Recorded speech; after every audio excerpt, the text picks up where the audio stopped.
To tonight's original now, with in-depth reporting on a topic we've been watching. And tonight, it's a Florida mom suing a chatbot startup after her 14-year-old son died by suicide.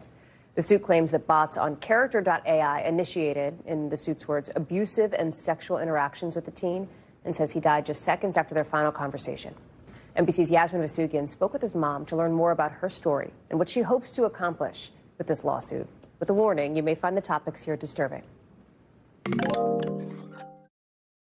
Sewell Setzer III was a typical teenager. He loved playing basketball and being a big brother. His legacy will be the pureness of his heart and the love that he showed to his siblings. His mother, Megan Garcia, is now dealing with the unimaginable. Sewell took his own life in February of this year. He was only 14 years old. Heard like a loud sound, and I ran across the hall to where his bedroom and bathroom are, and called out to him, and he wouldn't respond. And we opened the door, and I saw my son. I picked him up and held him, and my husband ran outside to try to get some help. Just started praying. Megan is not the only parent dealing with this unthinkable tragedy. Suicide is the third leading cause of death amongst 15 to 29-year-olds worldwide. And an estimated 5 million 12 to 17-year-olds reported having one major depressive episode in 2021, just here in the U.S. Sewell was one of them. His grades started suffering to the point where he was in danger of failing the 9th grade. But we did all the things that we thought we should do as parents, as far as trying to get him help by seeing a counselor and implementing certain things like restriction on screen time. When Sewell took his life, Megan knew he had not been himself, but couldn't make sense of why he would commit suicide until she started looking at his phone. Sewell had been communicating with Character.ai for months, a chatbot service that generates human-like text responses. He used the personas of Jaden Targaryen, Aegon, and Daenerys, amongst others. He was speaking to a number of bots. He was engaging in role playing, but a lot of it was romantic, like sexual conversation. As if a person was on the other side of the line, but it was a bot.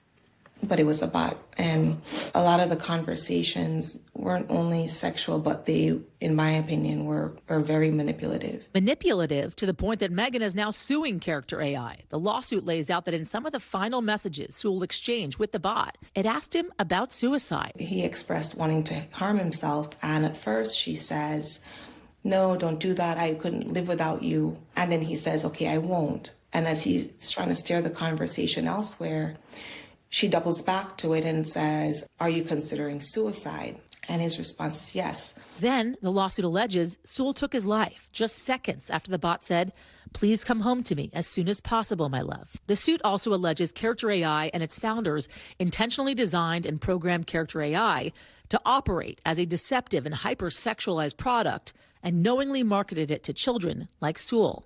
It gets at the already complicated question of civil liability for suicide. Usually, suicide is considered a death caused by an intentional act, and only the person who died is responsible. But there are exceptions.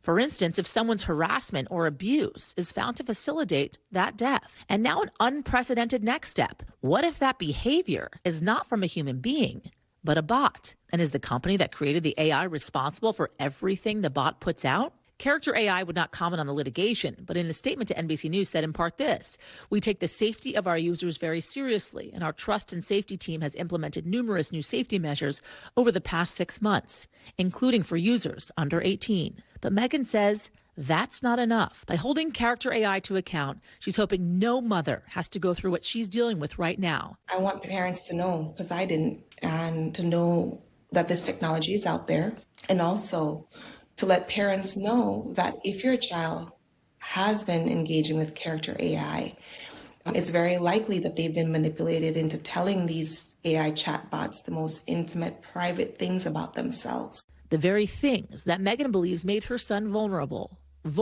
to the point of taking his own life. Yasmin is joining us now, and Yas, this mom, Megan, she clearly wants to tell her story to raise awareness about something like this.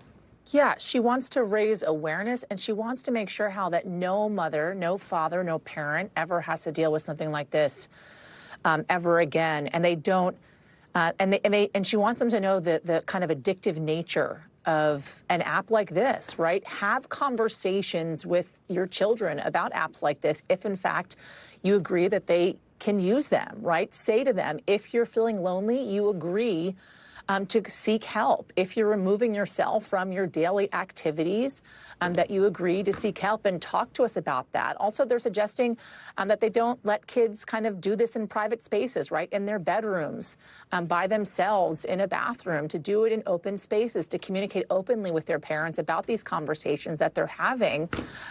But in addition to that, I think it's important to keep in mind that what this mom is really seeking out is, yes, punitive damages, but she says, and I quote, this warrants an award of punitive damages in an amount sufficient to punish character AI and deter others from like conduct.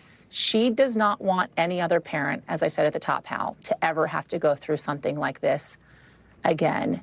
And it is growing. The popularity of these companion apps are, in fact, growing across the board, especially amongst younger people like Sewell. Thanks for watching. Stay updated about breaking news and top stories on the NBC News app or follow us on social media.